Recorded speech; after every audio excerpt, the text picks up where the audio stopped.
muito aí das últimas aulas, nós falamos sobre a cultura organizacional, que as empresas têm a cultura, né? E muitas vezes essa cultura ela não é tão forte ou tão bem trabalhada, então pode gerar um aspecto negativo. E aí quando a gente fala aspecto negativo, no sentido de que você não tem ali uma cultura positiva para que a empresa trabalhe junto, para que o cliente perceba que aquela instituição realmente ela tenha valor, e as pessoas elas contam muito a questão do valor. Então, existem até algumas ferramentas de design thinking que são ferramentas para startups, para modelos de negócio, que elas costumam usar muito isso do valor e aí passa também pela equipe, tá? Eu vou escrever no chat algumas. Tem o mapa da empatia, que aí você ajuda o cliente a se colocar no lugar. Você se coloca no lugar do cliente, na verdade, né? O mapa de atores, o Golden Circle, que até a empresa consegue entender qual é o impacto que ela causa no cliente, ou qual é o porquê, o como, ó, vou até escrever porquê, como, e o que ela faz e o que traz de retorno. São ferramentas interessantes de se trabalhar porque, mesmo aqui que é gestão de pessoas e não coisa ligada ao empreendedorismo, à modelagem de negócio, mas se a empresa consegue entender na sua cultura que traz retorno com o cliente, o funcionário envolvido ali, ele consegue gerar retorno, ela tem aí um baita de um resultado, tá? Isso daí, grandes empresas já estão preocupadas há muito tempo, porque a gente tem aí o retorno que o cliente percebe em cima desse valor que é colocado. Eu até, hoje a gente separou aqui, vai falar com vocês, depois vocês vão ver que tem um vídeo, que eu até achei esse vídeo que eu tinha comentado uma outra vez, que é um vídeo do próprio Centro Paula Souza, que fala sobre as pessoas, o bem mais importante da organização. E aí, em cima disso, da cultura, da gente parar e refletir, lembra que a gente tinha falado que as pessoas elas são o principal patrimônio. Então, por serem o maior patrimônio ali, né, o maior bem, as pessoas acabam trazendo um diferencial. Exemplo bem simples assim é um time de futebol que ele quer sempre tentar ali, né, contratar o melhor jogador ou manter o melhor jogador. E aí o cara vê o contrato, ele às vezes cede lá o direito econômico, né, que seria tipo o valor de venda do jogador, ele cede uma porcentagem para o jogador ou para o empresário, ele aumenta o salário, ele busca formas de poder reter aquele funcionário. E aí ele vai treinar e desenvolver o funcionário usando várias, quando eu falo funcionário é jogador, né? Usando várias ferramentas ou várias estratégias. Então, nas últimas aulas a gente falou disso. O processo de treinamento, que antes era só para você adequar a pessoa, né? Tipo uma máquina, eu vou lá e programa, ela senta e faz o que está programado ali, a pessoa. Teve essa evolução, espero que vocês se recordem, né? E aí a experiência que o grupo aprende, as habilidades, as competências, tudo isso acaba fazendo com que ele tenha até uma autonomia, que ele consegue aí é, realmente virar um talento ou desenvolver, ajudar a resolver problemas e não só programado para fazer aquilo que está, por exemplo, é, no script, digamos, você está lá só para apertar o parafuso. Ponto. Você está lá só para digitar o texto que está aqui no relatório. Então, não, você passa aí a, digamos, até a ser um ser atuante, né? Fora daquilo que o Taylor colocava. Lembrem do Taylor, né? O pai da administração, hein? Lembra lá que o Taylor olhava o homem, ó, a relação homem-máquina, tá? Para ele, o homem era visto como máquina. Isso tem até nos livros lá do Chiavenato, que fala sobre teoria da administração. Os primeiros capítulos, acho que no primeiro capítulo já fala sobre isso. E é interessante, a Thais falou que lembra. É interessante observar porque ele treinava para o cara ser uma máquina. Isso, administração científica, isso mesmo.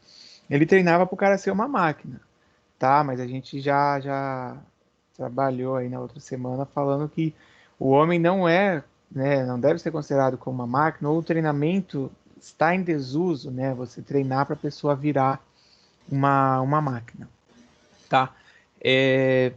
A gente vai começar a falar do desenvolvimento, até na última aula tinha ficado até um texto também, e a gente tinha citado sobre a questão do desenvolvimento e a relação com o treinamento. Não é a mesma coisa, hein? Já até, né, anota aí, porque se tiver Kahoot aí perguntando, não é a mesma coisa, tá? Então a gente vai começar. Quer falar aí, prof, alguma coisa da revisão? Não, pode continuar. Pronto, que eu tava tomando uma água. Calma aí que deu. Ó, a busca, gente, do desenvolvimento, ela é um dos aspectos aí que mais está contando dentro da gestão de pessoas atual, tá? Da gestão de pessoas moderna, porque em entrevistas, isso vocês aí que estão trabalhando, alguns, né, outros que estão pensando aí em trabalhar já, eles costumam fazer perguntas que são até perguntas não descaradamente, digamos assim, né, mas de forma discreta, ele já começa a analisar o quão preocupado em se desenvolver que você é. Então, exemplo, eu vou lá entrevistar o João Vitor. Aí o João Vitor fala que acabou o ensino médio, trabalhou lá numa empresa por, sei lá, 2 anos. Aí eu falo, durante esse período, João, você fez algum curso? Você buscou estudar alguma coisa? Desenvolver alguma outra atividade? Ah, não. Eu estava lá trabalhando e... Então, eles começam a fazer esse mapeamento porque o desenvolvimento, ele é mais do que o treinamento. Porque treinar, eu vou lá e treino você, vai para usar o Word e o Excel.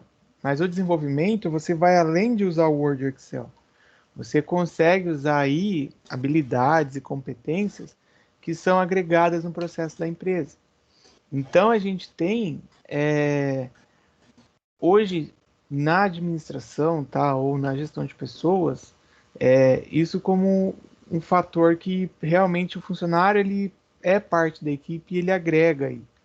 Então, ó, a busca do desenvolvimento, e aí quando a gente fala de mútuo e continuado, né, ligado aí a que você se desenvolva, que a empresa aprenda, a gente vai ver aqui que as organizações também aprendem, tá? As pessoas aprendem, e aí isso gera resultado melhor.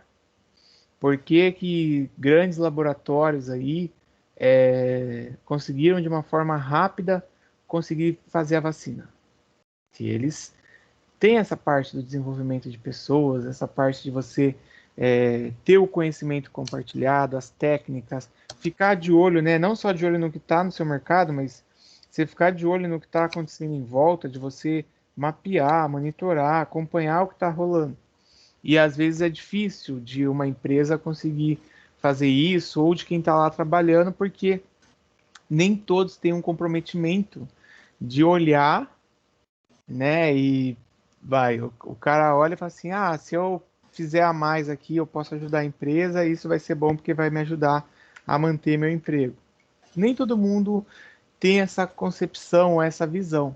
E aí o ruim disso é que, observando a situação que a gente tem, às vezes a empresa ela pode estar errando, pode estar pecando, e o funcionário poderia ser ali um membro, né, que poderia ajudar, e ele não quer.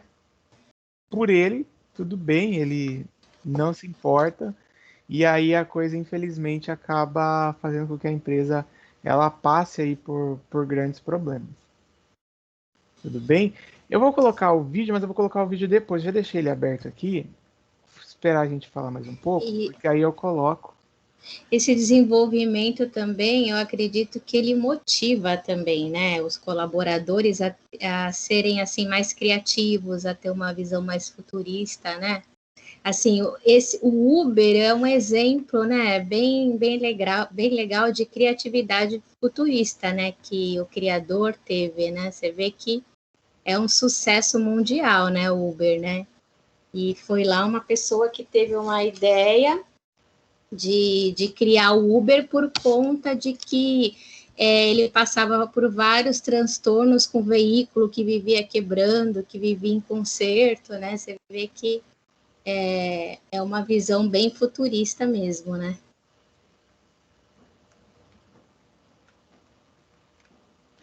Sim, a gente estava fechado no microfone, mas não estava. São empresas, até essas empresas ligadas a startups, a negócios mais modernos, que eles estão de olho fora daquela empresa tradicional. O modelo de se trabalhar é algo que a gente.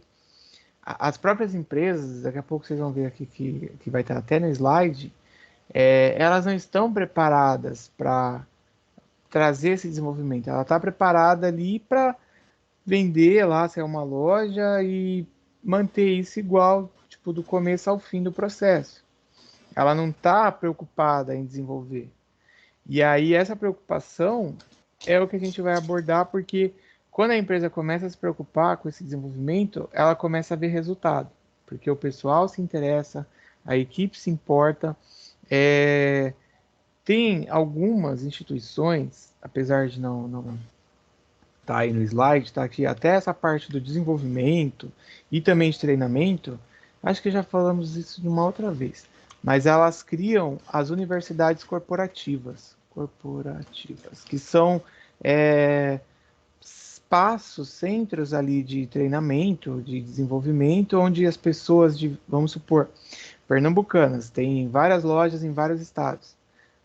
Chama lá pelo menos um representante de cada loja, ou então chama uma pessoa da região, e aí leva essas pessoas, fazem todo um processo, e depois ela volta para a região ou para sua unidade, e ela dissemina tudo aquilo que ela acabou aprendendo e ajuda o conhecimento a desenvolver também outras equipes. Então eles até se tornam multiplicadores, tá? Isso é uma coisa que, óbvio, né, eles têm um recurso maior, mais poder financeiro, só que até as menores hoje em dia conseguem trabalhar esse processo de desenvolvimento somente pelo ensino do e-learning, né, que é o ensino à distância e você desenvolver esse aprendizado. Bora aqui, ó. Eu deixei o vídeo aqui, daqui a pouco eu vou passar, hein, que tá aqui no navegador. E aí a gente passa esse processo até da universidade corporativa e das pequenas empresas pelo processo de capacitação e desenvolvimento, só que aí a gente tem algumas questões que são, de certa forma, complexas aí de se pensar, tá? Que seria a preparação de liderança. Então, como é que eu vou fazer para preparar os líderes aqui na empresa? Como é que eu faço? Quem tem um perfil? Quem aqui da equipe pode ser considerado como líder? Então, a observação, a análise de como é que é o comportamento da pessoa. Tem gente que, às vezes, ela acaba, quando exerce ali uma função até, né, de chefia, de liderança, ela acaba tendo uma postura diferente do que ela tinha antes. Então, essa preparação da liderança é importante, mas nem todo mundo consegue fazer. Claro que a pessoa com característica de líder ali, ela acaba se destacando, ela acaba tendo aí um reconhecimento, mas a empresa também precisa observar os talentos e preparar eles para esse desenvolvimento. E aí vem até, né, duas coisas que a gente já deve ter ouvido falar aí, não sei se vocês. Até tem vídeos, né? Eu acho que o Porta dos Fundos já fez vídeo sobre isso, outros sites aí, que é o coaching. Então, você ter lá alguém que é o tipo de treinador, você ter alguém que dá o suporte, o mentor, que é a orientação, a direção. Então, por mais que seja uma empresa pequena, e outro dia desses, eu não lembro se era série ou se era filme que eu tava vendo. E aí tinha lá uma mulher que ela ajudava muito, assim, no processo, na equipe lá, dando dicas, ideias. Eu acho que era filme. E aí, a maioria de quem compunha ali, digamos, os acionistas, lá, os sócios, eram homens. E o majoritário, que era o principal sócio lá, acionista, ele ia se aposentar, ele ia sair dos negócios. E ele tinha que preparar alguém. E sem falar para ninguém, ele já estava percebendo nela esse processo, porque ela trazia soluções. Ele já estava percebendo nela, a vez que ele precisou se ausentar, que ela assumiu e ela resolveu o problema que teve. Então a gente começa o processo de treinamento e de orientação e de acompanhamento a gerar frutos, a gerar resultado. Depois eu vou ver se eu lembro o nome desse filme, eu deixo para vocês até verem. Às vezes pode ser que tenha partes no YouTube, tá? Porque o que, que ele fez? Ó, ele desenvolveu liderança e ele foi fazendo o treinamento e o acompanhamento. Então, essas questões, por que, que elas são complexas? Porque nem toda empresa consegue fazer. Lembra que eu falei das empresas tradicionais? Tem algumas tradicionais que ainda o conhecimento é guardado embaixo, sei lá, do cofre, né? Dentro do cofre, embaixo de 7 chaves. Eu lembro que eu trabalhei na Secretaria de Economia, gente, ninguém passava o que era para o outro. Era muito ruim. Eu falei, gente, mas por que que isso é assim? Ah, não, porque tem medo do outro tomar o lugar, de fazer aquilo que aquele faz, tal. Para vocês terem ideia, é, havia um processo lá de devolução de viatura. A gente tinha, acho que 2 viaturas que eram Palio e Candies e eram para ser devolvidas, porque problema do governo, às vezes, com manutenção e tal. E a pessoa que estava responsável, ela não passava a situação e ela não deixava ninguém se envolver, sendo que o trabalho estava relacionado àquele setor com várias pessoas e era importante de ser feito e não passava. Então, assim, a pessoa tinha medo de passar, alguém resolver e ela perder ali, digamos, o lugar, ou perder ali aquele pô de olha, ele ali é a pessoa do processo, tal, que tá resolvendo. Coisa besta, porque quando ele saiu de férias, a diretora me deu. Antes dele voltar de férias, as viaturas estavam devolvidas. Então, Ah, a gente teve que mandar para São Paulo lá geralmente manda para a Secretaria de Assistência Social, que eles fizeram um leilão para arrecadar dinheiro para o Estado. Então, é uma coisa que é ultrapassada e é normal de você ver, tá? Mas é difícil esse sim, sim. processo. Pode Eu, falar. eu já trabalhei também na Secretaria de Obras, né, da Prefeitura de Santos. E eu passei mais ou menos por um processo como esse. A servidora, ela também ficou de licença, saiu, tirou licença prêmio, saiu de férias, enfim, eu tive que cobrir, né, a licença dela e tive que, assim, aprender, assim, a toque de caixa também com a chefe, muita coisa, e assim, quando ela chegou, muita coisa estava diferente, por quê? Porque ela também não me passava nada, e olha que eu trabalhava do lado dela, e depois tive que ficar no lugar dela. Assim, no fim também quem acaba perdendo, né? A administração, que muita coisa acaba assim ficando os processos, que lá a gente tinha processo, né? Os processos acabavam ficando um pouco lá, ficou muito processo parado, que às vezes as pessoas me procuravam e aí que eu ia descobrir o que estava acontecendo. Então, quer dizer, acaba tendo um prejuízo, né? Agora, imagino isso no setor privado, né? Se acontecer isso, o prejuízo é muito grande, né? Porque aí já envolve lucro. É claro que na administração pública, né, não deveria acontecer isso, né? Por conta lá dos princípios da eficiência e tal. Mas é algo que também acredito que está sendo revisto na própria administração, né? Essas questões, porque já é algo ultrapassado essa metodologia, né? Sim. Vocês estão aí, né, povo? Ninguém escreve nada, ninguém fala nada, dormiram, tá assistindo Baby Shark Estamos aí, aqui. Cauane. Tá aí, está aí, beleza. Isso que agora a professora até falou, me fez lembrar, gente, que eu sigo no Instagram lá o Escritório de Inovação de Goiânia. que é o Escritório de Inovação de Goiânia lá? Que eles chamam de GIN, tá? GYN, GIN. Por conta até do aeroporto lá. Muitos problemas ligados à gestão pública, muitos mesmo. Eu falei, agora a professora acabou de falar. E aí eles criaram um escritório que a ideia é você agregar talentos, ou seja, trazer pessoas por um processo diferenciado de seleção. E nesse processo diferenciado de seleção, você não é só fazer o concurso igual a gente tem normal. É você ver realmente a competência, a habilidade, trazer uma nova dinâmica para a pessoa. Então, para a pessoa não, né? Para o serviço público. Então é complicado porque nem toda empresa está disposta a isso. Nem todos estão dispostos a querer mudar a forma que é feito. Pode ser, por mais que seja aí a barraca do pastel, uma empresa menor, sei lá, a barraca de fruta, que a equipe não quer mudar, ela quer ficar daquele jeito, ela não quer o desenvolvimento.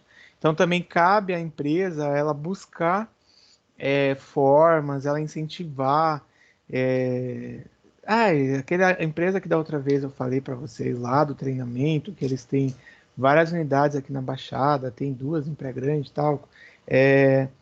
Eles mesmos não se importam com essa parte do desenvolvimento, mesmo tendo problemas constantes com a ISO, que a ISO reclama sobre a falta de padrão no atendimento, reclama unidades que fazem relatórios com pontos negativos e que se tivesse uma preocupação com o desenvolvimento da equipe ou com o treinamento antes, seria sanado, mas não há.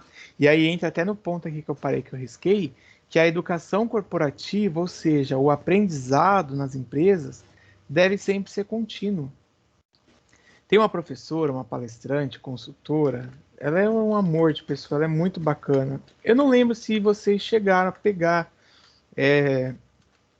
alguma palestra dela, mas eu sei que uma vez a escola convidou ela. Ela foi meio que minha mentora quando eu fiz um processo de trainee, a gente fazia consultoria numa rede com mais de 1.000 funcionários, e era a professora. Oi, Bruna, tudo bem? Era uma professora que ensinou bastante assim a gente. Ela, nessa parte de RH, ela é uma pessoa muito bacana, que é a Lucelena, tá? A professora Lucelena, ela falava muito disso, de você buscar dentro da empresa a educação corporativa, de você aprender, de você até entrar um novo funcionário, de já criar essa cultura nele. Porque imagina, se o funcionário não quer, a empresa em primeiro lugar, né, não quer que haja essa troca. O funcionário, muito menos. Aí sai lá a Gabriela da empresa e todo o conhecimento daquele determinado tipo de trabalho, só a Gabriela que sabia. A Gabriela vai embora e leva com ela. Isso é da empresa tradicional, é o caso da empresa pública que a gente acaba vendo às vezes, porque não há o processo de tanto educação continuada quanto do compartilhamento, né, que vem até aqui, ó, a gestão do conhecimento, que há esse compartilhamento. Algumas empresas, gente, elas costumam colocar o rodízio propositalmente para que esse conhecimento ele seja propagado entre todo mundo. Lembra lá do Taylor? Deixa eu tomar água, porque eu comi granola e às vezes eu fico com a garganta seca. A empresa lá do Taylor, o cara ele só sabia o que ele estava fazendo ali, tipo, ele apertava o parafuso ali. Mas e lá na ponta do processo? Lembra que vocês estudaram isso na geografia no ano passado? Sociologia também, Também. Taylorismo, Fordismo, né? Eu coloquei até aqui, ó, primeira, segunda, terceira revolução industrial, que o cara ele não sabia a primeira, a segunda revolução, ele só sabia apertar o parafuso e ele não sabia o final do processo. Quando veio a terceira, ele sabia, ele conhecia o processo. Ele passou a ter a informação, né? Então a gestão do conhecimento já passou a ser mais importante. Tá? E um outro detalhe que entra até nisso dessas questões, que quando eu penso aí no desenvolvimento da equipe, Eu também trazer, ou também agregar aqui, ó, novos talentos vai ser importante. Porque a pessoa vem com ideia nova, ela vem oxigenada, ela vem com uma proposta, às vezes uma... Isso, visão sistêmica, Thaís. Ela vem com uma abordagem que ninguém, às vezes, ali percebeu. Porque a pessoa está ali há tanto tempo que, às vezes, ela não consegue. Então, também ajuda. E aí a gente tem um aprendizado organizacional. Olha só, tudo isso que a gente falou, se você somar tudo, você tem no final aí o desenvolvimento da equipe e da empresa. Ah, a oxigenada é que vem com um novo gás. Pensa num jogo, você tá lá na quadra da escola, lá no quarto andar, e aí você tá lá jogando, tá cansada, e entra a Júlia, não jogou nenhum jogo e já entra com aquele gás todo. Então ela entra já para botar o time adversário aí para cansar, porque ela veio descansada. Então é mais ou menos isso, porque é uma pessoa que está fora da empresa e ela chega e dá uma oxigenada, ou seja, ela dá um gás, ela dá um ar para a equipe porque ela está descansada. Existem empresas, eu não sei ainda se eles estão fazendo isso, mas eu ia falar o Macro, por exemplo, eles fazem a cada. Ai, gente, eu não sei se são 3 anos, 2 anos, mas eles fazem a troca do pessoal. E essa troca do pessoal é mais ou menos 10% aí vai se renovando. Ou seja, se a pessoa não tem evolução, se a pessoa tá ali e acha que já está acomodada, tudo bem, eles acabam fazendo a troca para justamente um novo talento que chegar poder contribuir. Então a gente tem esse processo de que você vai fazendo a troca, você vai fazendo com que as pessoas novas cheguem com um novo olhar, com nova ideia, e aí a equipe como um todo ela vai também compartilhando conhecimento e todos vão aprendendo, porque tem a experiência de quem veio e de quem já estava, e aí você consegue, em cima disso, trazer um resultado melhor. Montamos aqui, ó, uma linhazinha do tempo aí para poder abordar algumas questões. Tudo bem? Alguém quer perguntar? Gente, cada minuto que eu falo tá saindo um aluno da reunião. Tudo bem? Bora. Tudo bem, professor. Tá bom, Thaís. Ó, algumas coisas aí sobre o desenvolvimento que a gente precisa observar. Primeira coisa, a estrutura e a organização naquele padrão de empresa, né, com estabilidade, permanência, já não são mais bem vistos. Até porque ninguém vai entrar numa empresa e vai ficar nela até o final da vida. É muito diferente do que era na época dos nossos avós aí, né? Digamos assim. Como vocês são novinhos, eu não vou falar a época dos pais. Na época dos avós, é uma coisa já passada. Se você pegar ali a Cozipa, né, que agora é Uzi Minas, mas quantas pessoas que não entraram lá e ficaram, né, na estabilidade até se aposentar.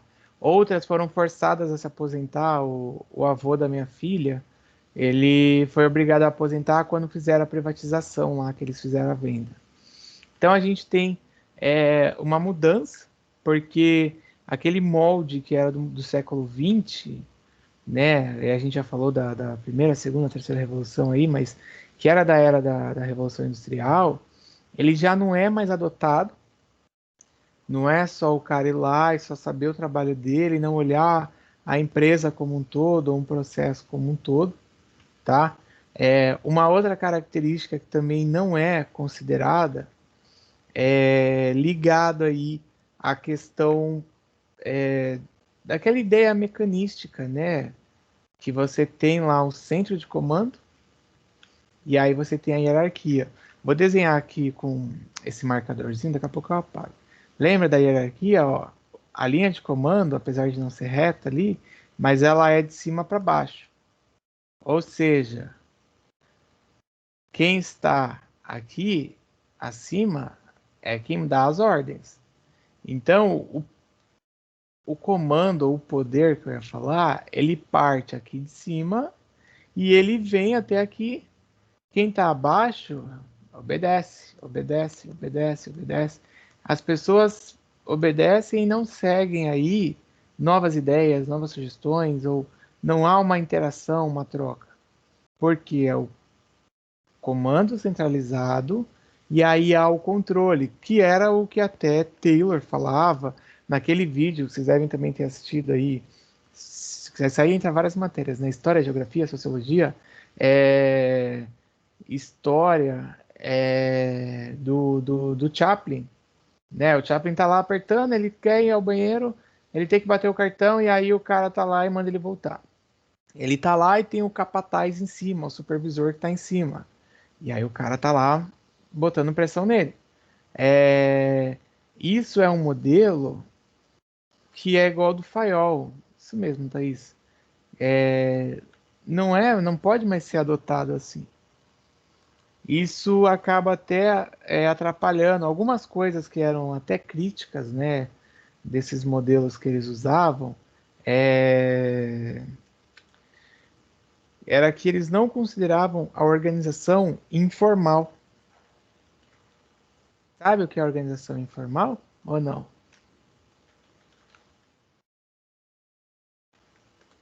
Nope. Não sei. Ó, um exemplo. A organização formal, ela no papel, tá? No papel, ela tá lá dizendo a sua função, dizendo o que você tem que fazer. Ela diz ali, por exemplo, como que funciona a coisa, o trabalho, e demais atividades. Beleza. Aí, quando você tem a organização informal, é o que acontece efetivamente. A organização informal, ela não está no papel. Ela por exemplo, a interação entre os colaboradores, que isso não está previsto no papel. Às vezes até o suporte de uma área a outra que não está previsto. O dia a dia, a rotina, pessoas que são chaves ali para a resolução do problema. Então, o modelo tradicional ele não prevê isso, porque ele prevê que tem as funções distribuídas, cada um dentro da hierarquia tem a sua atividade aí, a sua ação a ser feita, e só, não passa disso. E aí, por exemplo, se você tem um problema que não está ali dentro, quem que resolve, né? Porque ela é muito engessada, ela é muito presa. E esse modelo ele foi perdendo aí o seu uso justamente por esse problema. Até porque, né, ó, a gente tem nesse padrão tarefas simples e repetitivas. Se a gente olha as empresas hoje, somente as pequenas empresas, médias que foram surgindo aí, se expandindo pelo país, geralmente uma pessoa, ela não pode ser, o dono. Ele não é dono e não é só porque ele é o dono que ele vai ficar lá tranquilo, né? O dono ele vai assumir função de comprar, ele vai assumir a função de acompanhar como é que estão as vendas, como é que está acontecendo o processo. Um outro funcionário que o cara vende, mas ele acompanha assim, como é que está o estoque, ele acompanha até hoje em dia as redes sociais, porque muitos vendedores estão atuando assim por conta de que teve o fechamento, até lojas grandes, né? Colocaram seus vendedores, Casas Bahia colocou o WhatsApp do vendedor, criou lá para os vendedores, né? Magazine Luiza criou o WhatsApp para o vendedor. Várias redes foram obrigadas a isso. E isso estava fora, se a gente fosse pensar numa organização formal, uma coisa que estava fora do script. Por quê? Houve a necessidade de adequação e de adaptação, tá? Então saiu desse padrão e aí o que aconteceu foi que, peraí, acho que vai sair da tela, né? Saiu. Ó, como se o mundo antes ele fosse fixo, sabe? Tipo, é só aquilo que acontece, não tem possibilidade de acontecer uma outra coisa fora. O que está aqui é o que vai acontecer e ponto, e acabou. E aí a gente tem essa mudança. E aí o desenvolvimento, o treinamento, ele passa por isso. Porque a gente entra numa questão chamada aí da era da informação. Então, quando a gente vê aqui, ó, falando dessas questões complexas, as empresas que ainda estão nesses 5 pontos, elas estão cada vez mais perdendo espaço, com muita dificuldade, porque se ela não considera, ó, que a era da informação que a gente vive, e principalmente a globalização, porque uma coisa que aconteça na China faz efeito aqui. O chinês foi lá e alterou a disponibilização de recursos, de coisas que eles produzem lá, plástico, essas coisas. Já impacta. O chinês resolveu fechar lá a exportação para determinado produto porque o país está precisando. Já afeta.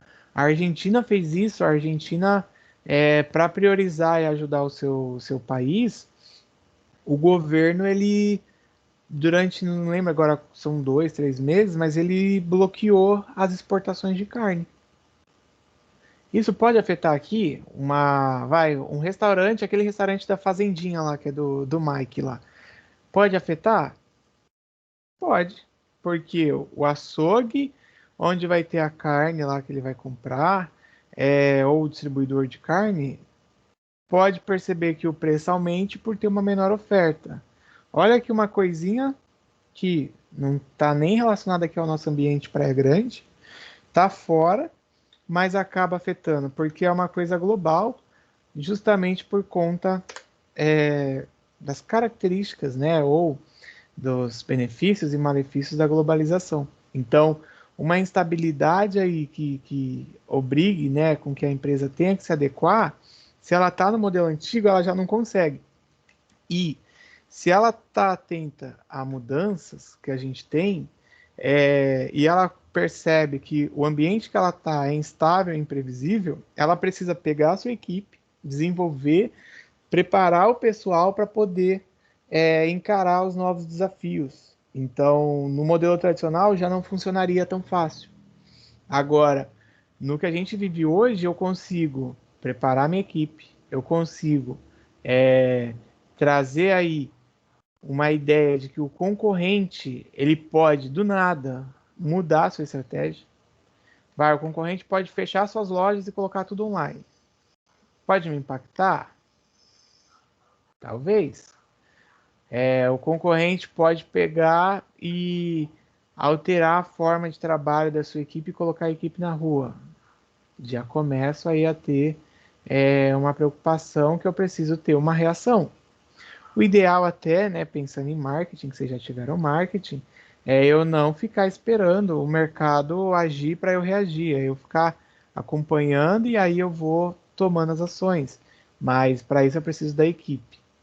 Vou colocar um curtinho vídeo até do Valdez lá, ó, que ele fala até sobre o capataz e o gerente. Calma aí. É um vídeo antigo, gente, que vocês já devem estar vendo a resolução aí, que é resolução de Nintendinho, né, de Mega Drive. Deixa eu colocar aqui o áudio.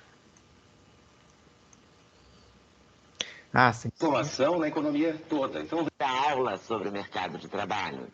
há uma transformação na economia toda. Então, o resumo da ópera é assim. Nós temos uma economia baseada em conhecimento. Só se vende, só se compra, é conhecimento. Se ela é baseada em conhecimento, o que importa mesmo é a inovação.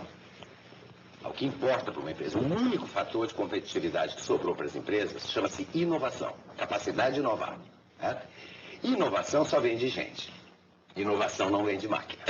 Então o ser humano passou a ser a chave da estratégia das empresas.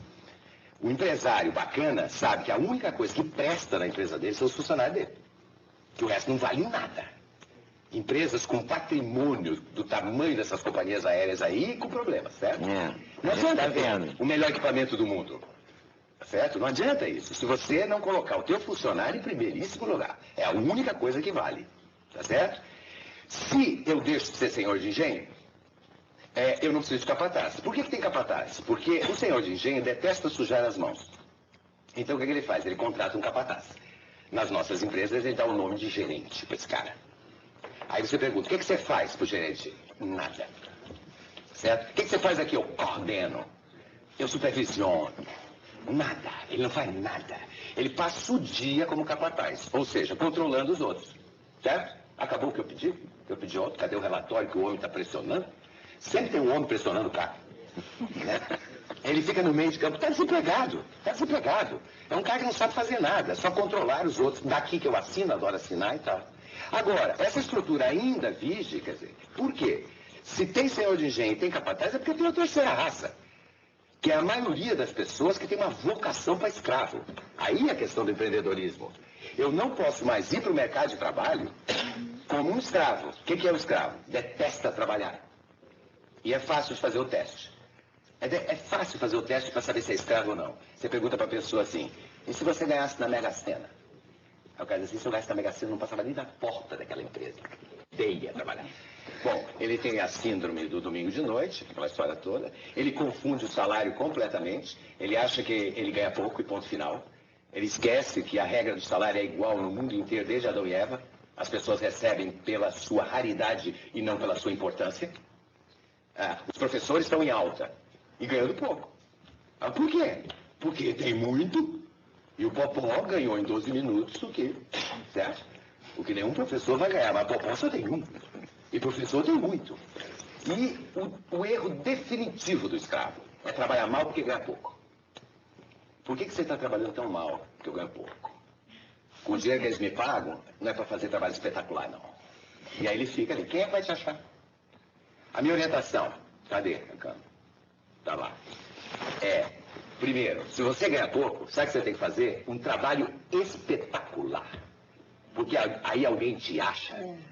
O cara que começa a jogar bola, ele começa a jogar bola ganhando salário mínimo. Ele não faz gol contra porque ganha pouco. Vou fazer gol contra. Por quê? Porque eu ganho pouco. Ele vai e mostra o talento dele. E aí alguém descobre. Você ganha pouco, faça um trabalho espetacular, pô. Olha que engano. E o pior ainda, o escravo tem essa coisa de não gostar muito do salário, que ele gosta do benefício. Entendeu? Tem vale, tem não sei o quê. O importante é cesta básica. Né? Agora, por quê? Porque a estrutura industrial ainda está aí, a velha, para a maioria das empresas. Mas agora, um funcionário que é maravilhoso e que nunca é reconhecido, tem que ser demitido da empresa? Claro que ele tem que procurar outro. Claro, já faz um trabalho uma desgraça, você tá. Você faz um trabalho espetacular, o cara continua pagando pouco. O pagamento, você tem que saber quanto você vale no mercado. O cara chega para mim e diz assim, eu quero aumento. Eu digo, tem alguém querendo contratar você? Não. Ué, portanto, você vale, meu amor. Isso é no mundo inteiro. Não importa se é socialismo, comunismo ou capitalismo. Isso aí vai desde Adão e Eva. Então você tem que saber quanto você vale também. Para poder exigir. É a passeata onde o servidor público. Eu quero. O que eu quero. Tá vendo o que quer? Quanto você vale? Me diga quanto você vale. Infelizmente é assim. Esse modelo industrial velho morreu então. Então é o fim do capataz. O fim do capataz morre junto o tal do gerente. É o fim completo da escravidão. Agora sim acabou a escravidão.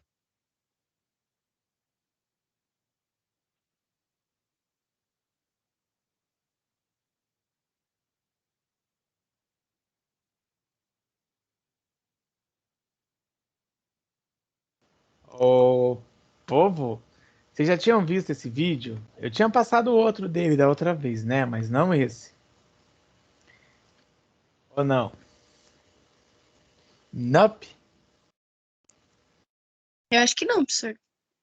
Viram que, apesar de ser um vídeo antigo, apesar de ser uma abordagem aí, que ele até... Vou deixar o link aí para vocês, tá? Que ele até fala nessa entrevista aí sobre questão de empreendedorismo, mas ele coloca o mercado de trabalho e empreendedorismo. E aí o legal é que ele aborda sobre essa visão de ter o capataz, ó, vou colocar aí, ó, de você ter o capataz, porque, gente, o capataz, lá, né, na época histórica lá, ele ficava acompanhando os escravos e tal. No Porto de Santos existia também essa função, hoje não tem mais. O meu pai, ele trabalhou lá no papelzinho lá que ele recebia do Porto, aí vinha lá escrito, encarregado de capatazia.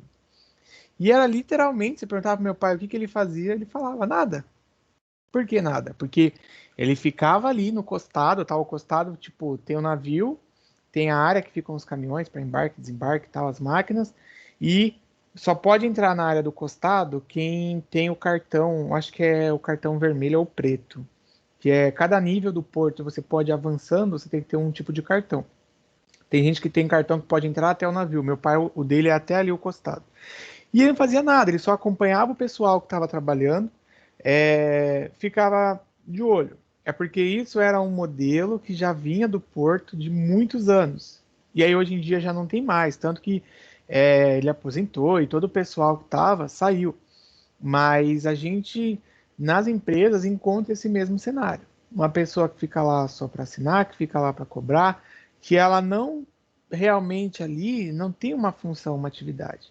Então, olhar esse ambiente, ó, que a gente estava comentando, de instabilidade, de imprevisibilidade, a gente passa aí a ter uma situação mais complexa, porque a pessoa, ela primeiro não consegue se recolocar, porque ela não se desenvolve, e a empresa, ela não tem muita condição de sobreviver, porque a equipe está ali enferrujada, está travada. Então é difícil, né? Porque é muito complicado. Deixa eu ver o que a Thaís colocou. Me identifiquei com a parte que ele fala para o funcionário sair da empresa e fizer um trabalho. Isso faz um total sentido, Thaís, porque tem empresa que não reconhece. E aí o funcionário, às vezes, ele leva, digamos aí, a empresa nas costas, ele faz com que o trabalho todo ele aconteça. E quando ele sai, não tem outra pessoa. E às vezes esse não ter outra pessoa não é porque não quis treinar ou carregou o conteúdo, porque ninguém se importou. Deixa eu ver, a Thaís colocou os ok na devolução das atividades do Teams não condizem com a quantidade dos neurônios que eu gasto na lição. Meu Deus. Ah, verdade, disse tudo, bem isso. Não me sinto motivada, sinto que gastei sinapses à toa. Meu Deus, gente.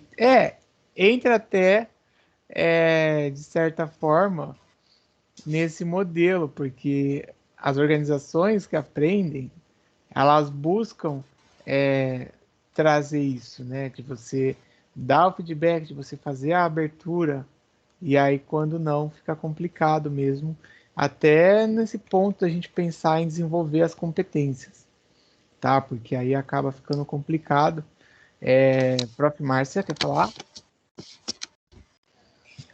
Então, eu acredito que é bem por aí, né? Que o colaborador que investe no próprio desenvolvimento dele, se ele estiver em uma organização que tem aquele modelo tradicional, que não se preocupa com a inovação do colaborador, não valoriza, quer dizer, ele mesmo vai chegar uma hora que ele vai falar, não, eu estou me preparando para algo melhor, para sempre eu estar na frente, né?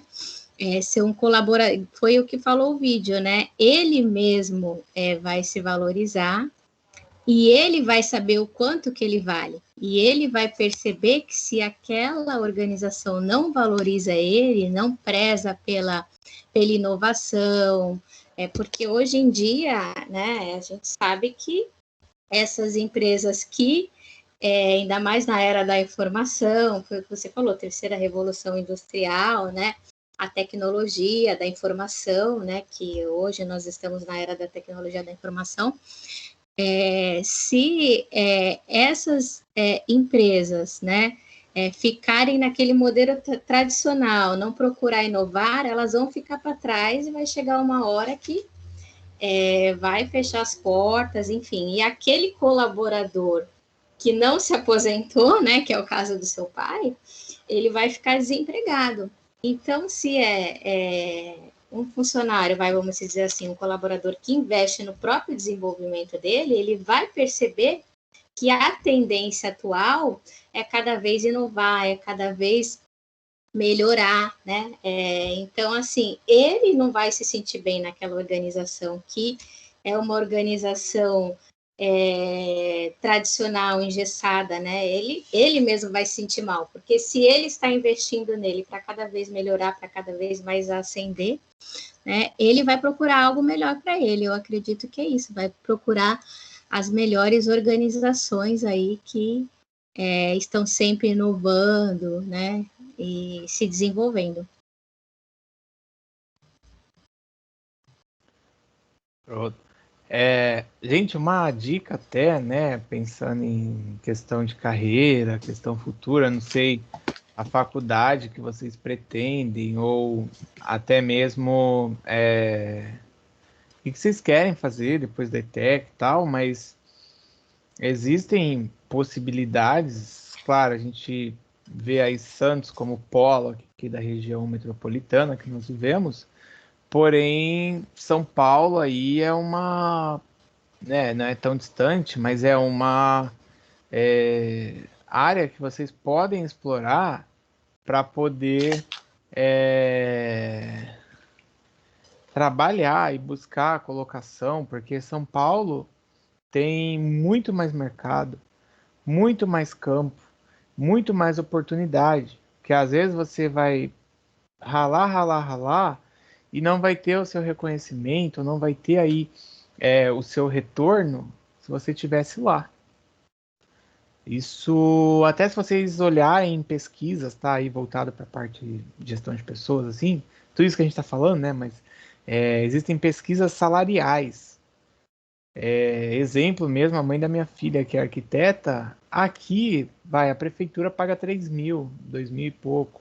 Lá em São Paulo são 8 a 12 salários mínimos. Tá? Ela trabalhava na prefeitura lá de São Paulo. Na verdade, era para uma empresa holandesa que fazia projeto para a prefeitura de arquitetura. Gente, era nesse valor. É totalmente fora, porque as empresas aqui na Baixada, até o pessoal de São Paulo, eles têm meio que um preconceito com a gente. Não sei se vocês já ouviram isso, porque eles acham que Caiçara, que é praia, que é só de boa. E mal imaginam, né, o perrengue que a galera sai às vezes lá, pega o 931 no Samambaia, ou então pega o 11 lá no Solemar, pega no Tatico o 931, e aí vai parar lá em Santos para trabalhar. Ou ainda agora com a possibilidade ali do 931 passa ali no VLT em São Vicente, nos Barreiros ali, aí o cara ainda vai no VLT para sair no porto para ir trabalhar. Eu tenho aluno que faz isso, ele pega o 931, desce ali no VLT, vai até lá a primeira estação, que é a Porto, sai do porto e anda até lá onde ele trabalha. E não é a mesma coisa, porque as empresas lá, talvez por a conexão com empresas maiores, ideias mais para frente, digamos assim, elas consigam trazer um outro âmbito, tá? Então, é interessante de observar isso quando a gente fala de desenvolvimento, sobre até o reconhecimento também, porque aqui na Baixada é um pouco mais difícil da gente ter. Santos lançou agora o Parque Tecnológico, ainda é uma ideia inicial, de repente surjam empresas com mais propostas mais para frente, uma visão, né, mais inovadora aí, até no tratamento com funcionários, porque a geração Y, X aí, a geração Z, a garotada aí que tá vindo, é diferente desse tradicional. Tem até um quadro aqui, ó, que ele fala, né, o meu aluno infalível chegou, que é o carro dos ovos. Gente, se eu vi ele aí, fica tranquilo. O ambiente estável e previsível que era na tradicional não vale mais. A gente está aqui, ó, no instável e imprevisível. Até um exemplo, a pandemia mesmo é um exemplo de ambiente instável e imprevisível.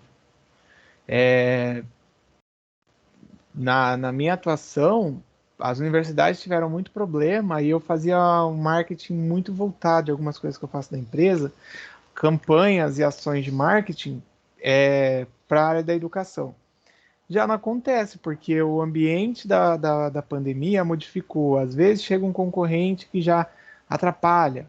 Então você tem que estar de olho, e a equipe tem que estar preparada para se adequar. Porque aí, ó, as mudanças elas surgem de formas súbitas e inesperadas, ou seja, do nada a coisa vai lá e acontece. Do nada o governo vai lá e muda a tributação, o governo vai lá e muda a regra, tá? Então tudo isso acaba atrapalhando. No caso antes, ó, não acontecia isso. Outra coisa que tem aqui, que aquelas organizações tradicionais, que eram as mecânicas, a cadeia de comando era muito priorizada, né? Que é aquela do manda quem pode, obedece quem tem juízo, segue a hierarquia. O exército ainda usa isso, né?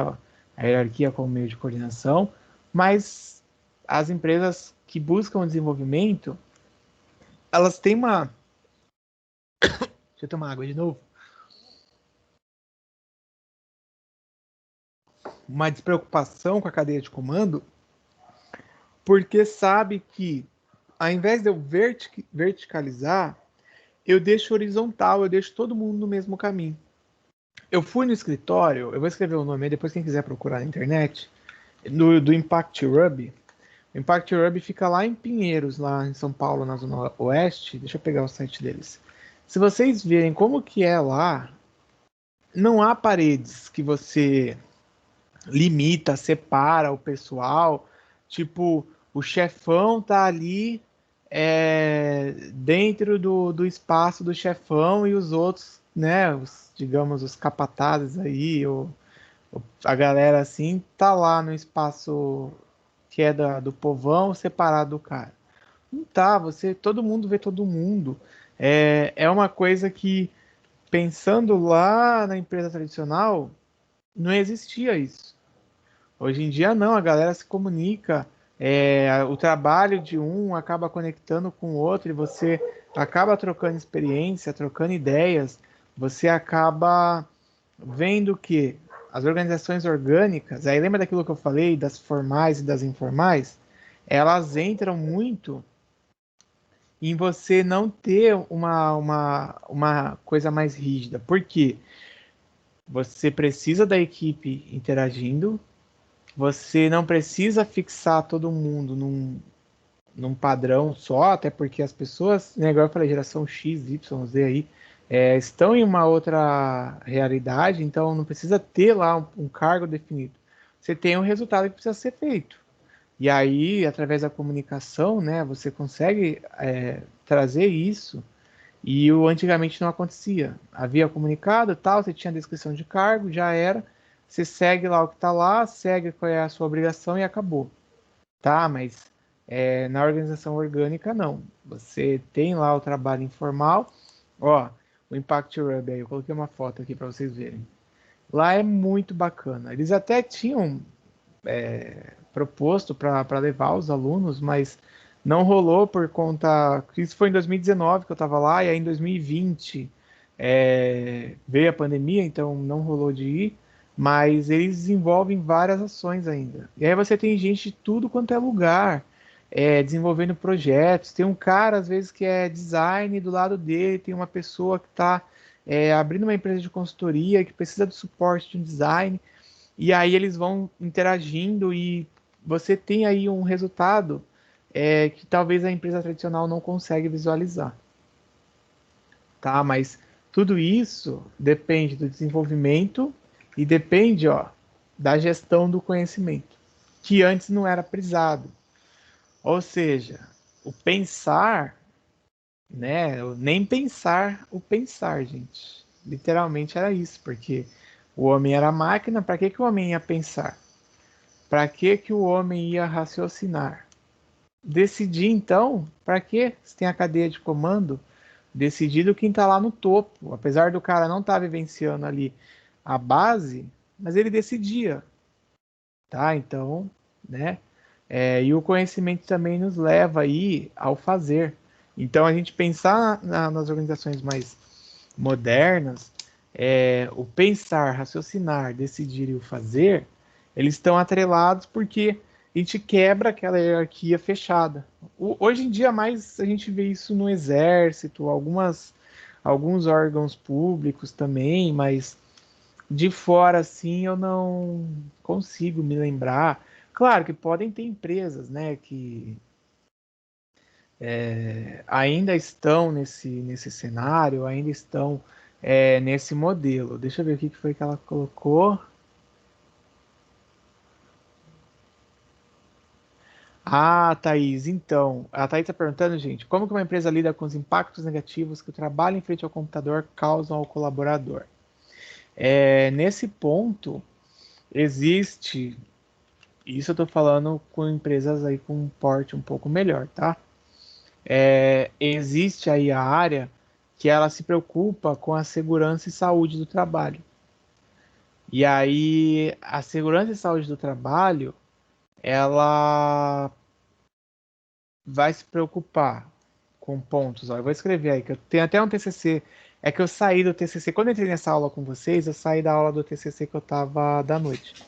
Mas, ó, ergonomia é uma coisa que eles contam, tá? O que é ergonomia? É a postura, é o ambiente, é a cadeira, é a luz, é o computador, é a ergonomia que é pensada, fatores psicológicos também contam. Ai, como assim fatores psicológicos? Ué, de repente o trabalhador está passando por problemas em casa, ou até mesmo algum chefe, assédio moral, assédio sexual acaba acontecendo.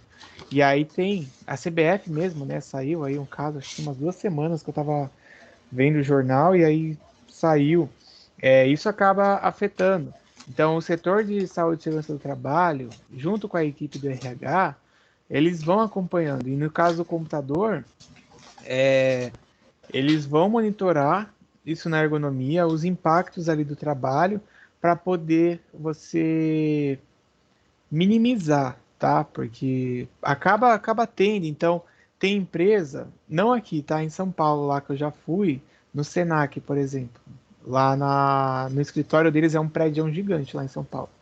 Eles têm lá programas de saúde, qualidade de vida.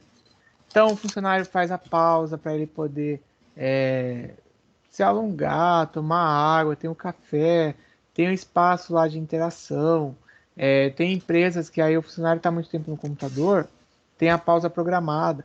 Os bancos, gente, é que faz muito, muito tempo que eu não vou no banco. Tanto que, engraçado, a minha conta, uma conta que eu tenho é de Peruíbe, eu nunca entrei na agência de Peruíbe, porque o gerente que abriu lá, eu assinei lá, era meu amigo, e ele viu tudo lá que precisava ver da conta.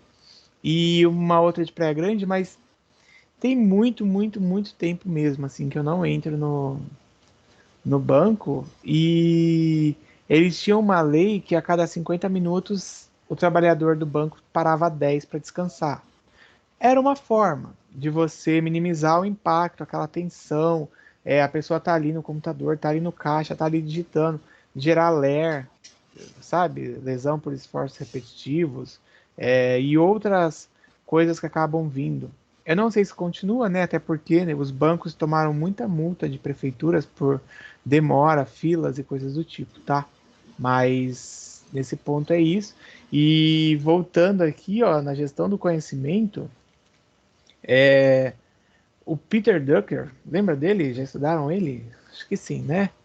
O Drucker ele fala que o conhecimento é a informação que transforma algo ou alguém no sentido de realizar ações, em função de dotar o indivíduo ou instituição da capacidade de agir de maneira diferente ou mais eficiente. Ou seja, você desenvolve a organização, desenvolve as pessoas através do conhecimento. Por isso que a gestão do conhecimento nas organizações, ela é importante. Ah, achei que tivessem visto. Oh, tudo bem, porque o Peter Drucker, na parte de planejamento empresarial, marketing, gestão empresarial, coisa do tipo, ele é muito abordado. Tem vários livros dele, tá? E aí, o conhecimento, quando a gente fala de desenvolvimento, ele está totalmente atrelado. Porque é quando eu consigo fazer com que as pessoas deixem aquela condição que elas estão e elas passem a fazer as coisas de forma melhor, tá? E aí, quando vocês verem agora escrito GC, tá? Vai estar abreviado, que é a gestão do conhecimento. Ela é o processo com que eu vou começar a agregar valor na minha equipe. Lembra do valor? Não o valor financeiro, mas o valor de conhecimento, do capital intelectual, que eu passo a pegar aquele conhecimento, eu transmito, e aí eu começo a formar as pessoas. Lembra lá que eu falei do líder, que eu tenho aí o processo de coaching, mentoring, que eu vou acompanhando, que eu vou instruindo? Então, quando a gente fala de geração de valor, o que eu estou fazendo? Eu estou compartilhando e aproveitando aí, ó, os ativos intelectuais. Por isso que, mais uns 2 ou 3 slides para trás, nós tínhamos falado lá de oxigenar. O que é o oxigenar, né? Mais uma vez, é eu trazer uma pessoa com sangue novo, com ideia nova, que ela acaba trazendo ideias e aí a equipe aprende com aquelas ideias, tá? Ah, mas e eu que nunca trabalhei? Ué, você tem a sua experiência de vida no curso, a sua visão, e aí, dependendo da entrevista, eles podem observar que você consegue adequar, agregar dentro do que a empresa tem, ou do que ela espera.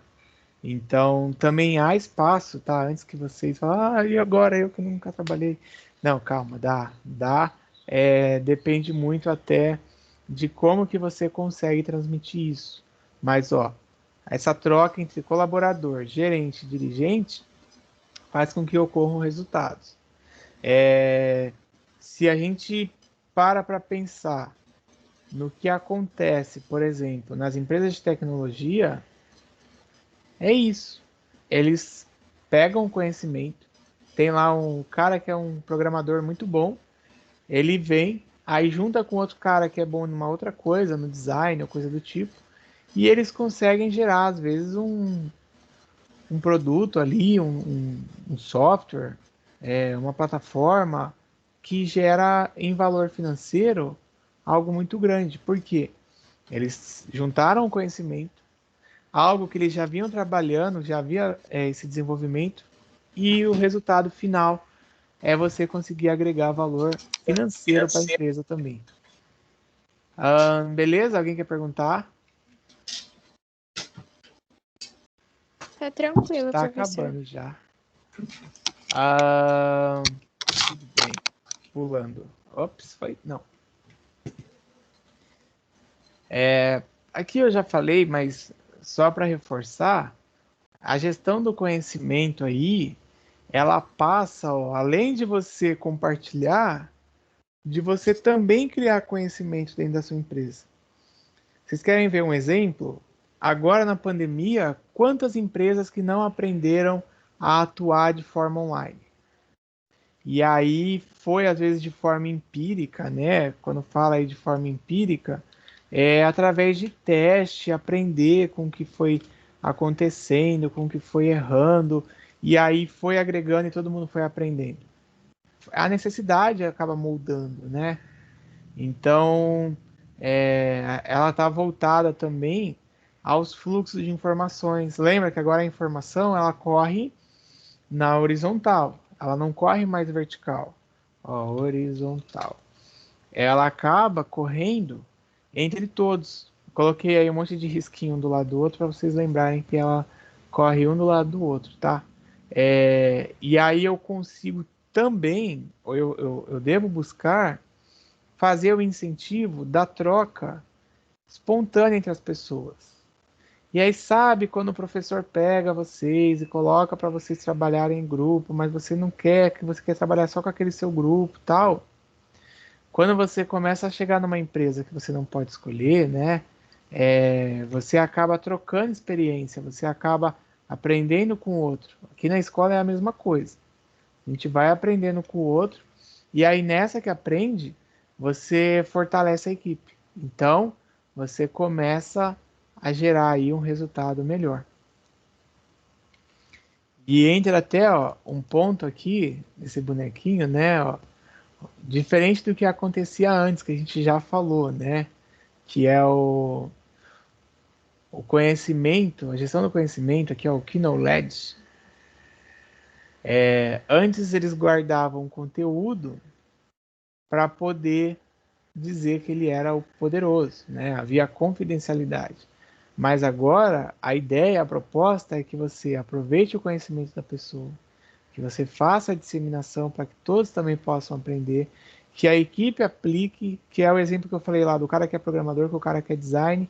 Você faz tudo isso, ó, você aproveita o conhecimento deles, dissemina entre eles, você aplica e aí você traz o lucro, porque nesse caso lá era tipo a plataforma, um aplicativo ou coisa do tipo, tá? E aí não é mais só eu faço o meu e pronto. Há agora a necessidade de olhar o processo como um todo. E tem até uma roda aqui, ó lá, que é a roda da gestão do conhecimento. Que aí, a gente olhando esse processo, a gente tem aquisição do conhecimento, a formalização, que eu crio alguma forma de disseminar isso, né? Eu crio um programa aí para poder deixar isso oficial. E aí eu vou divulgar, disseminando. A equipe aprende. Aquilo que aprende, a gente consegue fazer uma construção do que pode ser ampliado ou do que pode ser expandido. E aí a gente aplica no processo, aplica na empresa. E aí a retroação é eu olhar aquilo que foi feito, vejo o que está se tá dando certo ou não, e a gente volta de novo, e aí aquilo que foi pensado, construído, expandido pode ser melhorado, e o processo como um todo ele vai melhorando. É difícil de vocês verem isso tipo de forma explícita assim, ou de forma fácil, mas quando a empresa aplica, os funcionários vão percebendo, porque há o treinamento, aí passa a informação, aí vai. O que acontece o sistema mudou. Aí vai lá e faz um treinamento só para você mexer no sistema. Beleza. Aí de repente você viu uma forma melhor de fazer. Nem todas as empresas dão essa abertura.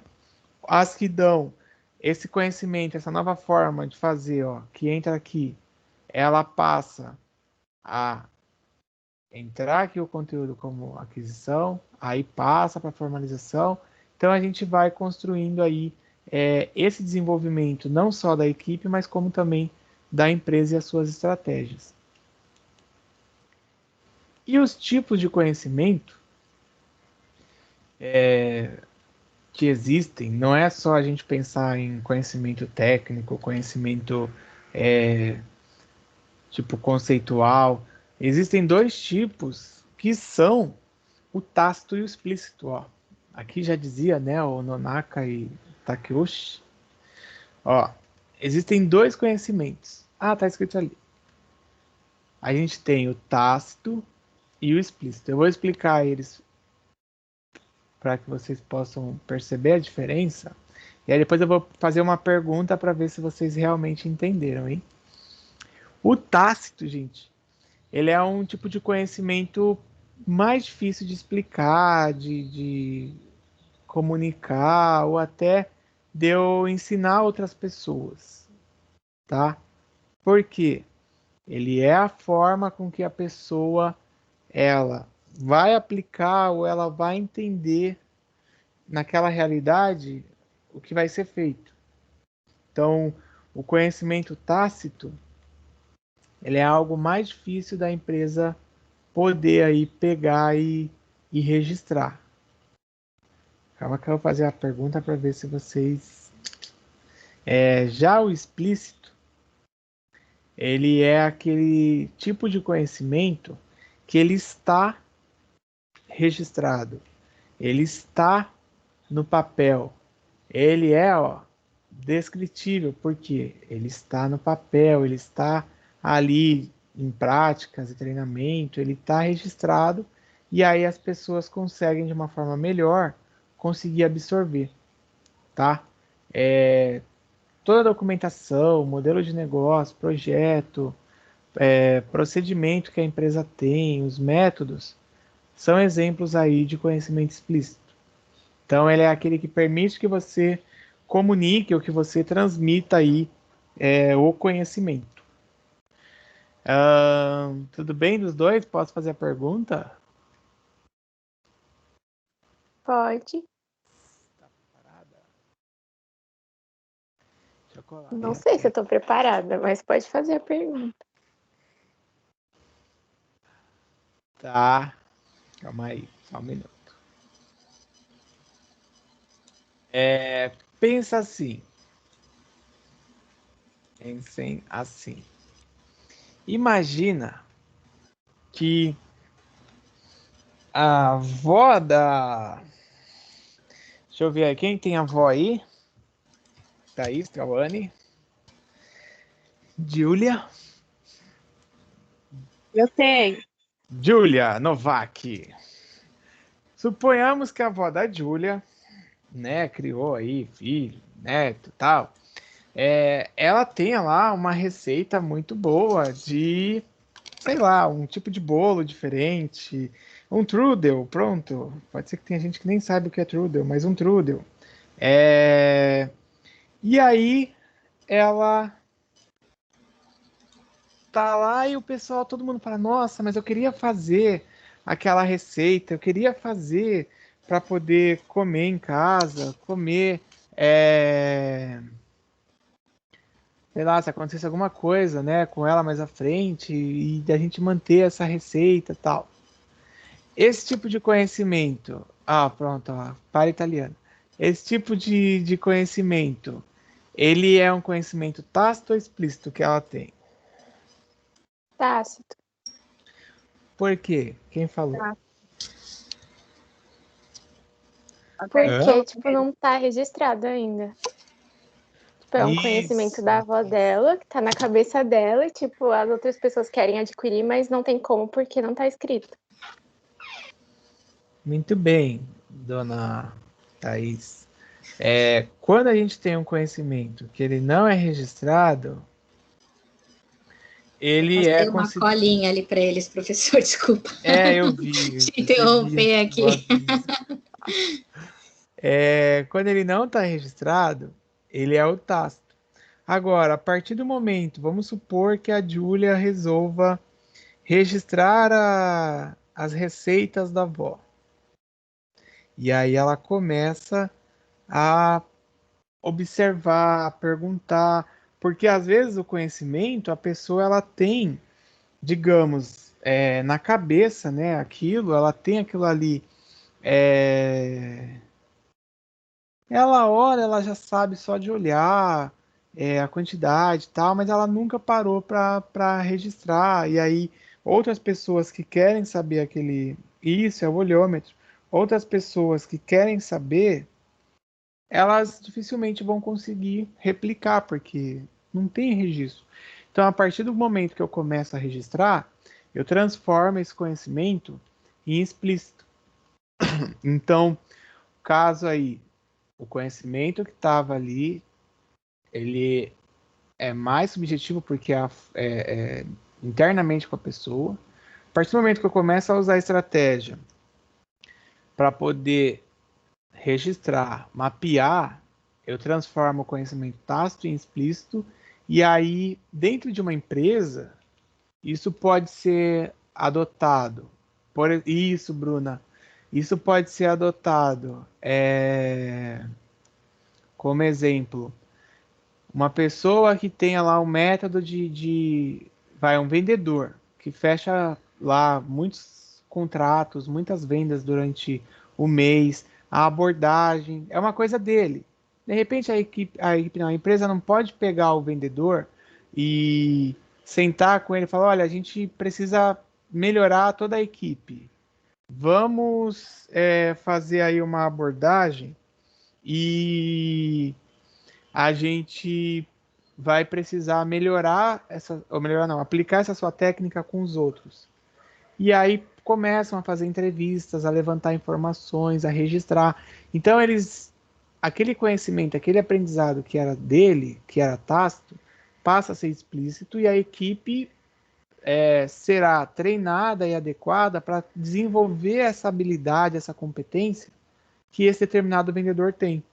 Então, é uma coisa que nem toda empresa consegue fazer e que na empresa tradicional, né, isso já não ia rolar, porque, tipo, imagina, eu vou passar as minhas práticas, as minhas técnicas para que outras pessoas vissem, ou se fosse um cozinheiro, né, eu vou passar para que outro vá e faça o seu restaurante ou coisa do tipo.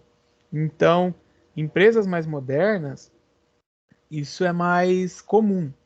Agora, empresas ultrapassadas é mais difícil, empresas tradicionais, porque aí a pessoa já não faz isso, tá? Uma coisa bacana, eu vi aí que vocês escreveram a receita de hambúrguer, o bolo da mãe da Júlia e tal,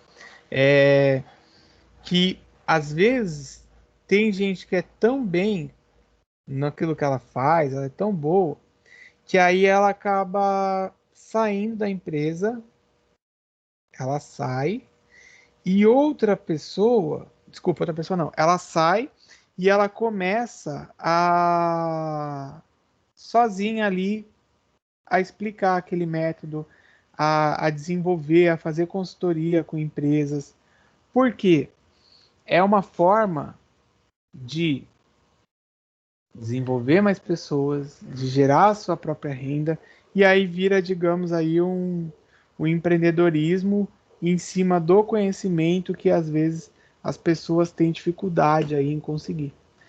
Segunda-feira é que eu não postei no canal, mas a gente teve uma palestra na sede que foi a Bia Carvalho. Ela é autora do portal Logísticos Oficial. Tem mais de 300 mil pessoas lá, tal. O que ela tem nesse canal? Ela contou a história dela lá pra gente, que ela começou como aprendiz, aí foi de uma empresa para outra e tal, e aí ela passou por tanta área e ela foi adquirindo conhecimento que teve um cliente da empresa que chamou ela para trabalhar. E aí ela, dentro dessa empresa, desse cliente, ela começou a ver mais processo. E aí chegou uma hora que ela quis pegar aquilo e aplicar em várias empresas, só que a empresa não permitia. Então obrigaram ela a ficar 2 anos, até tinha um contrato lá, que ela não podia contratar, fazer nenhum tipo de relação comercial com os clientes daquela empresa. E aí ela foi, todo o conhecimento que ela tinha, que era tácito, ela desenvolveu, preparou, e ela colocou no explícito, e aí ela faz consultoria para empresas no desenvolvimento da área da logística, foi para a Europa, para a Ásia, rodou aí países da América, porque ela conseguiu entender nesse desenvolvimento que ela poderia aplicar isso e trazer até como negócio dela. Então, a professora Lucilena também faz isso. É muito bacana, porque se uma organização consegue transformar isso e manter a equipe para poder replicar, você tem um resultado muito positivo, tá? A professora Márcia queria falar? Não, tinha aberto o microfone. Essa questão de receita é algo interessante, né? Porque antigamente tinha o caderninho de receita da vovó, né? E hoje em dia é o que você falou, né? Hoje em dia não, é YouTube, a gente coloca lá no YouTube que aprendeu uma receita, aprende no YouTube. Mas é claro que nunca acredito que assim, cada um tem o seu jeitinho próprio, né? O seu conhecimento tácito e implícito, né? Porque por mais que você faça uma receita, ela nunca vai ser igual, né? Nunca vai ser. Pode chegar a ser parecida, mas nunca é igual. É aí que surge o empreendedorismo, é o que você falou, né? Porque a pessoa ela pode buscar os conhecimentos dela e aprimorar, melhorar, né? É algo do ser humano, né? Personalíssimo, acredito, né? Por isso, eu acho que por isso que é interessante essa troca, né? Nas organizações, essas que dão valor, assim, para essa troca do conhecimento implícito, tácito, né, que cada um traz da sua própria vivência de vida, essa troca é muito legal, porque só enriquece, né, assim, a organização como um todo. E também é o que você falou, né? Se a pessoa ela tem isso em mente de estar sempre melhorando, de estar sempre inovando, ela pode ir para o lado do empreendedorismo, para o lado da assessoria, de coaching. Então, assim, ela nunca vai ficar desempregada, né? Porque ela sempre vai estar inovando, se aprimorando. Então, é bem interessante mesmo. Sim, é um leque que se abre. Isso entra, olhem lá mais vídeos depois lá do Valdez, mas é o intraempreendedorismo, tá? Que é o empreendedorismo voltado para dentro da empresa, o intraempreendedorismo, que é quando você empreende dentro da empresa e você também tem a possibilidade de empreender fora, de você buscar aquele seu conhecimento, transformar a sua fonte aí de receita, de renda. E quanto mais conhecimento, melhor, né? Tem pessoas que acham que só porque fez a faculdade, até abordando já essa parte de desenvolvimento aí, ela acha que tudo bem. Só que hoje em dia, quantas pessoas que fizeram faculdade, né, e não conseguiram emprego? É uma discussão, gente, que vai além de você ter um diploma. Por quê? Você tem que ter o seu desenvolvimento pessoal, profissional. A faculdade é um suporte, é uma base, sem dúvida. Só que, sei lá, dos 15 anos para cá, houve uma expansão do ensino superior. Isso quer dizer, se antes, dos que acabavam o ensino médio, 5% faziam faculdade, um exemplo que eu não sei os números, hein? Hoje em dia a gente pode dizer aí que chega a 40, 50. Com R$100, R$90 você faz hoje em dia a faculdade online aí.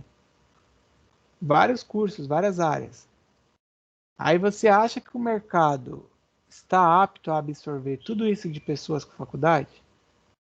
Não tá. Então não é tipo, eu chego, faço a faculdade, pronto, estou com o emprego resolvido. Tem o Valdir é dono de uma faculdade, uma rede, na verdade, né? Ele é de Santos. E aí ele fala, meu, eu preciso fazer com que o aluno que vem aqui, ele falava até isso com os professores quando tinha reunião, eles entendam, os alunos, que é mais vantajoso ele investir a parcela dele fazendo a faculdade, vamos supor aí, R$500, do que o cara pegar esses R$500, ir lá na Localiza, qualquer outra loja, e financiar um carro, alugar um carro e trabalhar como Uber, como taxista. Porque o aluno, ele pode muito bem fazer isso, só que ele está colocando o dinheiro ali porque ele está criando uma expectativa de desenvolvimento. Então, até aqui como professor, né, eu, a professora Márcia, a gente vê essa necessidade dos alunos, por mais que aqui seja o médio, né, médico técnico, mas somente à noite há muito essa preocupação, porque muitas pessoas, talvez por diversas circunstâncias da vida, nunca se preocuparam com o seu desenvolvimento profissional e estudar, e as empresas estão cada vez mais exigentes, né? Fato esse que eu acabei de falar da faculdade, e aí as pessoas passaram a voltar à escola, à faculdade, à ETEC. Então, a gente tem tido um cenário bem diferente, gente.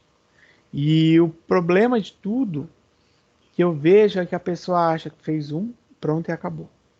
E aí ela não busca se desenvolver, não busca um plano A, um plano B, tá? Porque é uma coisa assim que é interessante de se pensar. Às vezes até tem aluno que fala assim, nossa, mas você faz um monte de coisa, não sei o quê. Eu falei, gente, mas por que ficar focado só numa área? Antes de eu estar na ETEC, eu estava na Secretaria de Desenvolvimento. Aí eu entrei na ETEC e aí eu abri a empresa para poder ter uma outra coisa, além das aulas. E aí, com o tempo, eu fui vendo algumas mudanças do mercado, algumas coisas. Eu falei, meu, eu estava percebendo um crescimento da área turística até por o desenvolvimento do país, e aí eu fui fazer o turismo. No ano de 2019, que eu acho que eu já tinha acabado até o curso, foram muitas oportunidades que apareceram. E aí tem as oportunidades, é que cabe a pessoa ela ir buscando e ir se desenvolvendo. Nem toda empresa vai se preocupar com ela, nem toda empresa vai se preocupar em fazer com que você se desenvolva. Então, o máximo de conhecimento, né, que você conseguir adquirir, por mais que seja em você, né, o conhecimento tácito, mas se chegar na empresa, você conseguir aplicar aquilo, você vai ter aí, digamos, uma vantagem, tá? Até porque, ó, tudo isso que a gente está falando, as organizações, elas também aprendem. E aí é bacana porque as organizações aprendem com as pessoas, aprendem através dos valores das pessoas, aquilo que os clientes esperam da empresa, e aí ela começa, né, a melhorar o seu desempenho, a trazer. Lembrando que tudo que a empresa faz, no final é para o cliente, né? Então, ela começa a trazer um novo olhar, a equipe começa a se adequar, tá? A gente pensar em mola mestra, né, ou no impulso aí da aprendizagem, a empresa precisa cada vez mais ser criativa e inovadora. Quase agora eu falei do caso da pandemia, que as empresas precisaram se adequar no online, pelo WhatsApp Business, pelo Instagram, porque se ela estava fechada, modelo rígido, sem adaptação, naquele modelo travado, ela tinha tido dificuldade. Eu lembro na Páscoa do ano passado, estava tudo fechado, muitas redes de chocolate estavam vendendo pelo WhatsApp.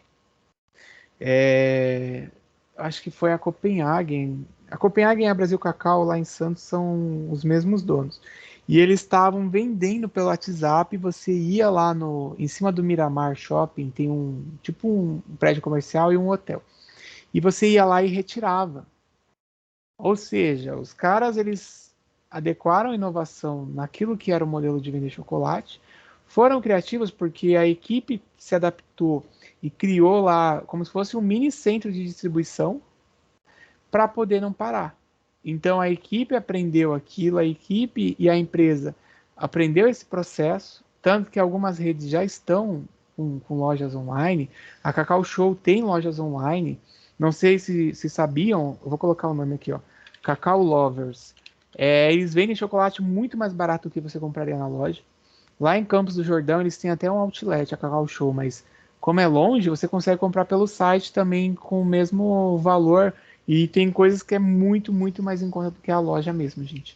Ou seja, foi a inovação e a criatividade que fez com que várias das franquias se mantivessem.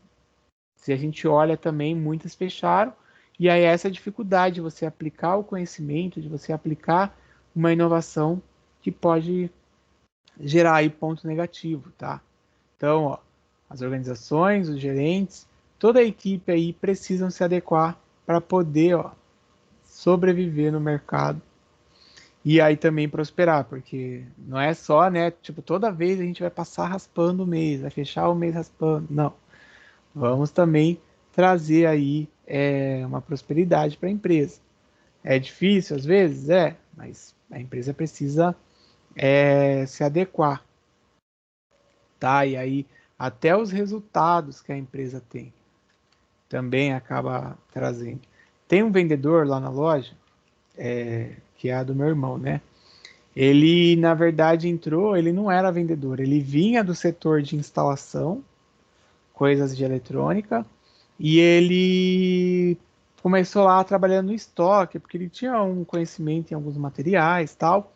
E aí, nessa que ele vinha, ele foi aprendendo, foi dada uma oportunidade para ele, dele atuar como vendedor. Olha que bacana. Ele foi para o estoque, saiu do estoque e entrou como vendedor. O que aconteceu?